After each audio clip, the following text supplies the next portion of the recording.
Hi everybody, this is Dawn, also known as Mama Love, and I'm hanging out at the Rockstar Energy Drink Mayhem Festival with Paul Bostaph from SLAYER. What's going on? Pretty good. Thanks so much for taking the time to talk to me. No problem. Really appreciate it. At this point, you're almost to the end of the tour with Mayhem, and despite the controversy surrounding the comments of the co-founder Kevin, Lyman, from your perspective, what's been the best thing about being on the Mayhem tour for you?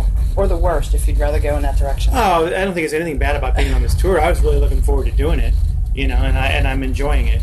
One of the highlights, a couple highlights for me. I mean, we've got our production is really fun. There's a lot of pyro, and it's probably one of the most elaborate productions we've done, and I'm having a lot of fun playing live every night doing that. I'm enjoying watching King Diamond play every night. It's nothing bad about it. I'm having a good time. Awesome. This year's Mayhem is obviously dramatically scaled back from previous years. To what do you attribute declining ticket sales? I have no idea. Just thought I'd ask. It is what it is right now. There are some places we played that it was so humid and hot outside. I don't even know if I might not even have went. I probably would have opted to go see a movie and then go, okay, I'll see my favorite bands later when I'm not dying. So I don't know. I'm having fun.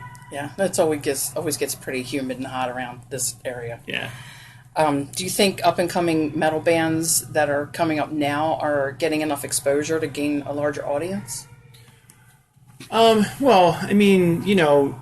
Before I joined SLAYER, this is years ago. I was in an up and coming metal band, and it takes time for any band that's up and coming to become known.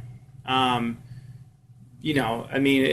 you're, it's funny because people see like instant success immediately. When you're standing in a different perspective, like from an audience perspective, from a fan's perspective, from the band's perspective, it takes years, 10 years. It can take for a long time. It can take a lot of hard work for a band to get known. Bands tour in vans with trailers. Sometimes they just tour in vans with all their gear in the back. And then one day they get a break. So I think it's changed. Is the fact that I think that because of the way things have gone with record sales. It's changed the record industry, so I don't think there's enough money there for in record sales, so record companies can develop new artists. I'm sorry about that. That shouldn't even be happening right now. I don't think there's enough money there for new artists to be developed. I'm sorry about this. I think that's probably the biggest hurdle or new thing. Now, bands have to be more creative, and sometimes I think with the use of the internet, I think it's easier for bands to be seen immediately through YouTube and things like that. But then the game's changed also because there's so much instant access to bands that I think there's also maybe an oversaturation of sound at times. So to stand out might be harder for bands. Right, nowadays. that is true. Because a lot of bands that are coming out now have similar sounds to other established bands, and the market's saturated in some ways. Well, but even back when I was up and coming, we got we thought we had an individual style, but when people listen to you, they lump you in with everybody else because they go, well, these guys sound like Exodus, they sound like this, they sound like that. And the whole time we're like, what? We thought we put all this work into trying to sound original, but then at the end of the day, you get lumped. People, for lack of a better thing, they grab a hold of something else to compare you to because that's what's there at the moment. They sound like this, they sound like that. And I think that's been always compare you to something that they know exactly. And I think it's always been the same. And there are some things in general that I think are the same and probably will stay the same. You still have to go on stage. You still have to prove it out there. So that's never going to change. Do you think the idea of a traveling festival is feasible with the music industry the way it is now and the economy? Yeah, well, I do, because I think sometimes with festivals you get, if you think about it, if you have to go see one of your favorite bands, you got to pay whatever amount of money for that. Well, you can, if a festival is really a good festival, if the lineup's put together very well, then you get more bang for your buck. If you buy a $70 ticket, you get to see 20 bands. Right. And hopefully 6 or 7 of those bands are bands you really like to go see. And maybe even 5, but even then you're getting a better deal. So yeah, I do. I just think that I really think it's important for the lineups to be, the lineups to be set so that the fans get more bang for their buck. Your new album is set to drop in September. The first single, When the Stillness Comes, was released on a 7-inch picture disc, and Relentless is also slated to be released on vinyl. Yeah, Repentless. I'm sorry, that's what I thought I said. That's okay. You're not the only one that's called it Relentless. Repentless. Yes. Okay. Sorry. No problem. But that's also coming out on vinyl. Mm-hmm. I think it's really cool that Slayer, as a band, still has faith in that medium. Do you expect a good response from the vinyl release? Yeah, I think vinyl's. From what I've been told, vinyl's been making a comeback. For myself, I haven't. I collect vinyl. I've bought some records that I never thought I'd ever find again for $1. And I've got them, and I still have them. And there's something about spinning a record. It's got a different sound than a CD. It's got a warmer sound. Sometimes you get that. You get your little. And I guess there's a little romantic idea to it for me, because when I was a kid, I'd put my favorite records on. You could hear the dust go by on the needle. Right. And the cool thing about records too is when you get the artwork. When you open it up, it's like it's just a gigantic piece of artwork, and you can see everything. I think it's maybe, like I said, it's like more of the romantic vibe for me, because the first time I saw Iron Maiden Killers, it was on picture, it was on an album, Right. I had this gigantic double album. Cool, yeah. This gigantic, just badass, like album cover in my hands, like this big. I'm like, this is amazing, So as a kid, maybe that's the only thing we had back then, so maybe that's why I liked it. But then again, sometimes in those albums you get a poster you pull out and you fold it up, put it on your wall. Mm-hmm. So I'm glad that albums are people are. I think fans are starting to appreciate the fact that sometimes you get these picture discs. I have several. Those are awesome. A picture CD is a tiny little thing. It's like, wow, I paid $15 for this. Where you can get a picture disc and you can hang it on your wall, or whatever. It's the collectability factor for me is greater. So you do think that vinyl's poised to make a resurgence? I'm glad to see that people are placing a value on it. Again, I think it's something where you're getting more for your money when you get vinyl. That's what I think. Cool. So this is your first album since rejoining the band. And according to you, what makes Repentless the deadliest Slayer album as opposed to the earlier Slayer classics? Well, look, I'm a realist. How can I possibly compare Repentless to Rain and Blood? Right. You know what I mean? This is 2015, and this is the album we have now.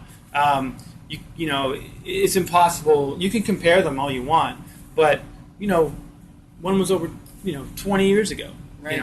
So it's a Slayer record. It's aggressive. It's dark. It's what can I say, man? It's like it stands on its own. Right. Cool. What differences do you find with the band now as opposed to when you were a member? Oh, previously. Well, okay, other than your ages. Well, okay, you can't. That's other than the age, but other than the age, how old we are. Or how much older we are. It is attributed to being a little older and a little wiser. We're certainly not more mellow in terms of like going on stage. It's still the same thing when we get on there. It's all about business, and that's not going to change. It's just a different time, different era. It's like other than our age, which is the obvious thing. We don't have one of our brothers with us anymore. Right. That's an obvious thing, but this is 2015, and we're here. So talking about the current lineup, I've heard Carrie say that you and Gary Holt didn't play a huge part in writing for the new album. But that aside, has the writing process for you guys changed drastically over the years, or are you still basically doing the same thing? In terms of like how I've always written with Carrie, or how I'm used to the writing process going with Carrie, it hasn't changed. I'm very familiar with the way Carrie formulates and comes up with his songs. So I know the process. I know when to. I know when I can contribute. I know when the door is wide open for him to go, hey man, whatever you want to do.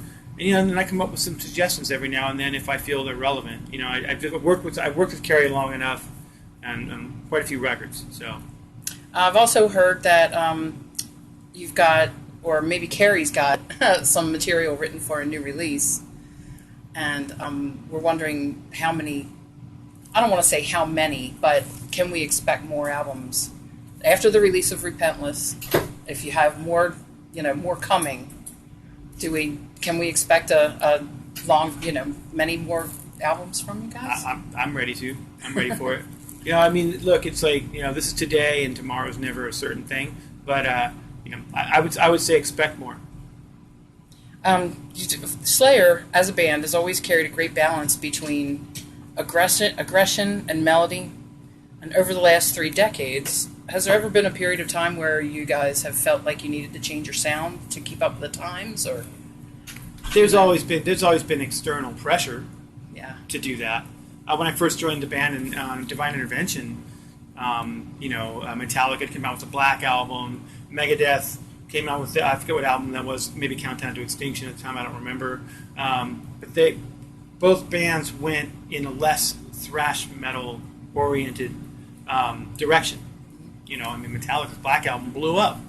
Yeah. But that wasn't a thrash metal record. No. But it was a Metallica record. It was amazing. So so there was a lot of external pressure for us. Because the band just came off Seasons in the Abyss, one of their most popular records, and the record company's like, you really write a radio hit. And we could have went left or right at the crossroads, and one way would have been make the more commercial record, which I think would have been career death. Yeah.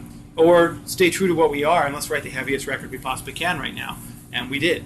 And that's what this band's all about. I feel like writing a more commercially oriented record just to try to do it would have been a compromise, and one of the benchmarks of this band is never to compromise. So I think the band stuck to its guns. Awesome. Well, since Metalwani is based in India, we were wondering if you have any plans to tour there again. I've never been there. You've never been there. I believe the band has been there. They had headlined a gig in 2012. Yeah, that was over in before India. me. Yep, I heard about it. Any plans to go back? I have plans to go everywhere. That just depends if we go. Right. I hope we do go back. And would you have any message for your fans over in India, because you do have a big fan base over there? Yeah. Thanks for all the support throughout the years, and I'm sorry I didn't see you last time the band played. I'm looking forward to seeing you this time. Cool. If you could describe the sound of your new album in one sentence. It's Slayer. That's a good enough sentence for me. Cool. Thank you very much. All right. That wraps up my interview. Cool. Thank you. Thank you so much for taking the time to talk to us. No, you're welcome. And if you would,